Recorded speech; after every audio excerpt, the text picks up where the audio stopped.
A carta de Paulo aos Colossenses foi escrita durante um dos aprisionamentos de Paulo por anunciar Jesus como o Senhor ressuscitado. E a carta é dirigida a um grupo de pessoas que Paulo nunca conheceu, que faziam parte de uma comunidade que ele não havia iniciado. Essa igreja em Colossos foi iniciada por um colaborador de Paulo chamado Epáfras, que era dessa cidade. E Epáfras tinha visitado Paulo recentemente na prisão e lhe deu boas notícias sobre os colossenses. Mas ele também mencionou algumas das pressões culturais que os tentavam a se afastar de Jesus. E assim, Paulo escreveu essa carta para encorajar os colossenses a abordar as questões mencionadas por Epáfras e depois os desafiou a uma devoção maior a Jesus. O conceito e o fluxo da carta são bem fáceis de seguir. O movimento de abertura se concentra em Jesus como o Messias exaltado. Paulo então mostra como seu sofrimento na prisão é para Jesus exaltado. E então ele aborda as pressões que tentam os colossenses a se afastarem de Jesus.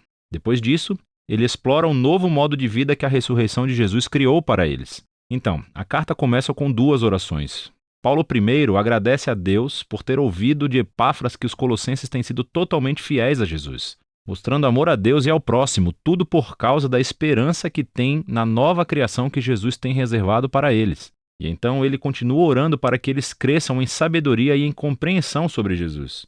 E aqui, Paulo coloca um poema para ajudar os colossenses e nós a fazer exatamente isso. É a peça central do capítulo 1, um poema sobre o Messias que foi crucificado e exaltado. Tem duas estrofes paralelas e é cheio de linguagem e imagens dos livros de Gênesis e Êxodo, dos Salmos e dos Provérbios. A primeira estrofe fala como Jesus é a verdadeira imagem de Deus. Nele, o caráter pleno e o propósito de Deus são demonstrados em um ser humano. Ele é o primogênito, uma frase do Antigo Testamento sobre o estatuto real de Jesus sobre toda a criação.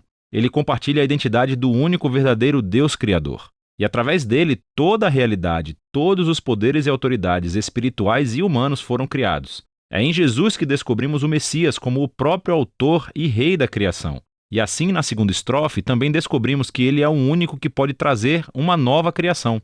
Ele é a cabeça de um novo corpo, referindo-se ao povo de Jesus, que é a nova humanidade exemplificada através da existência da sua própria ressurreição. Nele habita a gloriosa presença do templo de Deus. E assim, é através da morte e da ressurreição de Jesus que Deus se reconciliou com toda a humanidade, com todos os poderes espirituais, com toda a criação. É um poema notável e Paulo continuará se referindo a ele ao longo da carta. Então, ele primeiro mostra como a verdade desse poema transforma a sua própria experiência de sofrimento na prisão. Ele está sendo punido por anunciar ao mundo grego e romano que Jesus ressuscitado é Senhor e Rei de tudo e de todos. E assim, o seu sofrimento, pensa ele, não é um sinal de derrota, mas sim a maneira dele participar do sofrimento de Jesus como um ato de amor. E desse modo, as suas dificuldades são na verdade motivo de alegria. Ele está preso pela notícia surpreendente que o Messias ressuscitado de Israel está criando uma nova família multiétnica e muito mais. Assim como a glória divina habitava em Jesus, Jesus também habita no meio de sua família internacional. Ou, como Paulo diz, o Messias que está em todos vocês é a esperança da glória. Paulo então aborda as pressões culturais que estão tentando os colossenses a se afastarem de Jesus. Eles foram confrontados com uma combinação de politeísmo místico junto com uma pressão para obedecerem às leis da Torá. Então, todos esses novos cristãos cresceram adorando os vários deuses gregos e romanos que governavam diferentes partes da vida humana. E muitos simplesmente adicionaram Jesus como mais uma divindade que eles poderiam adorar. Houve também uma grande pressão da comunidade cristã judaica para que esses não-judeus demonstrassem o seu compromisso com o Messias, adicionando a observância às leis encontradas na Torá. Especificamente, ele menciona a adoção de uma dieta kosher, a observação dos dias sagrados e a circuncisão. É muito parecido com o problema que ele abordou na carta aos Gálatas. Para Paulo, ceder a qualquer uma dessas tentações é se comprometer. Demonstra uma falha no entendimento sobre quem Jesus realmente é e o que ele fez por você. Os colossenses viviam com medo de poderes espirituais e espíritos elementais, como Paulo os chamava.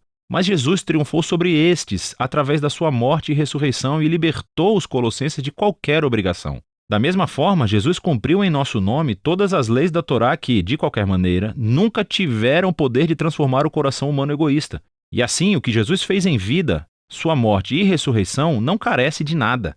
Não precisa ser complementado com o seguimento das leis. E de qualquer maneira, ele é a realidade para a qual todas as leis da Torá estavam apontando. Em vez das leis, os seguidores de Jesus têm o poder da ressurreição para mudá-los, que é o que ele vai explorar. Seguir a Jesus significa unir-se à sua nova humanidade, porque as suas vidas agora se uniram à vida de Jesus ressuscitado. E é por isso que Paulo desafia os colossenses a colocarem suas mentes nas coisas acima, onde o Messias está sentado ou governa à direita de Deus. Paulo não está querendo dizer, pense como você um dia deixará a terra e irá para o céu. Pelo contrário, os céus são o lugar transcendente do qual Jesus governa sobre toda a criação. E, a partir daí, um dia ele voltará aqui para transformar todas as coisas. Ou como Paulo diz, quando o Messias é revelado, você também será revelado com ele na glória. Então, Paulo os desafia a viver no presente como os novos seres humanos que eles um dia serão. Ele usa a imagem de sua antiga humanidade caracterizada por uma sexualidade distorcida e um discurso destrutivo. Para os cristãos, essa humanidade morreu com Jesus e foi substituída por uma nova humanidade que é caracterizada pela misericórdia e generosidade, pelo perdão e pelo amor. E essa humanidade transcende as fronteiras étnicas e sociais do nosso mundo, para criar, nas palavras de Paulo, um povo onde não há gregos ou judeus, circunciso ou incircunciso, escravo ou livre. O Messias é tudo e está em todas as pessoas. Paulo então se torna realmente prático e mostra aos colossenses como essa nova humanidade pode existir em uma casa romana do primeiro século, que era uma instituição altamente autoritária onde o patriarca masculino tinha o poder da vida e da morte sobre sua esposa, seus filhos e seus escravos. Não é bem assim em uma família cristã. Aqui, o Jesus ressuscitado é o verdadeiro Senhor. E assim, no Senhor, a esposa permite que o seu marido seja responsável por ela, e o marido está sujeito a Jesus, amando a sua esposa e colocando o bem-estar dela acima do seu. Em um lar onde Jesus é o Senhor, os filhos não são objetos, são chamados à maturidade e ao respeito. E os pais devem criar seus filhos com paciência e compreensão. Cristãos que são escravos devem honrar os seus mestres humanos precisamente porque eles não são o verdadeiro mestre, Jesus é. E os cristãos que têm escravos devem entender que esse escravo não é sua propriedade, mas sim um membro do corpo de Jesus a ser honrado e incluído em amor. Aqui Paulo está indo por um caminho muito difícil. Ele está reformulando a instituição romana mais básica em torno de Jesus, que a governa através do amor ao próximo. E assim, embora ele não tenha abolido a estrutura do agregado familiar, o Messias exaltado exige que seja transformado. Quase além do ponto de compreensão para qualquer romano que vive em Colossos. Você pode ver isso mais claramente na conclusão da carta. Após um pedido de oração, Paulo aplica essas instruções sobre escravos e mestres cristãos. E descobrimos que Tíquico é quem leva e lê a carta aos Colossenses. Ele é acompanhado por um certo Onésimo, que foi um ex-escravo de um cristão colossense chamado Filemão. E descobrimos, por outra carta endereçada a Filemão, que Onésimo havia escapado de seu mestre. Era um crime digno de prisão. Mas Paulo pede a toda a igreja para saudar Onésimo como um irmão fiel e amado no Senhor. E então, na carta a Filemão, Paulo diz que ele deveria receber Onésimo não mais como escravo, senão como um irmão.